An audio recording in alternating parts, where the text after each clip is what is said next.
আমাকে পথের ফকির বানিয়ে ফেলবে। আমি থাকতে এটা কখনো আমি হতে দেব না। আজকে তার শেষ দেখব। কি ব্যাপার, আমার বিল কত হয়েছে? 170 টাকা স্যার। 170 টাকা কিভাবে হলো? কেন স্যার, বিল কি আরো বেশি হওয়ার কথা ছিল? হ্যাঁ, অবশ্যই বেশি হওয়ার কথা ছিল, কারণ আমার হিসেবে বিল হচ্ছে 700 টাকা। আপনি তো এখানে 170 টাকা উঠেলেন, কারণ কি? স্যার, যা উঠাইছি, আপনি একটু আমার দিকে একটু যাওয়ার সময় একটু খেয়াল রাখেন।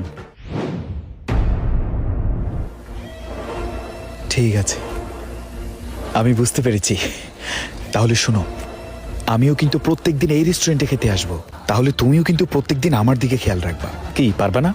স্যার, আমি যতদিন এই রেস্টুরেন্টে আসি আপনার কোনো টেনশন করার দরকার নেই, আপনি আসবেন।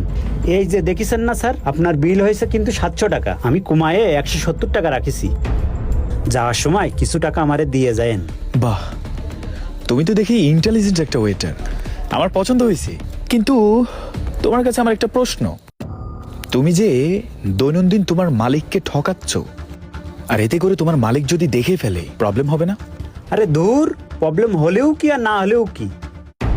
স্যার, আমার বেতন কত ধরেছে জানেন? মাত্র 2500 টাকা। এই 2500 টাকায় কি আমার সংসার চলে? না, তুমি ঠিকই বলেছ।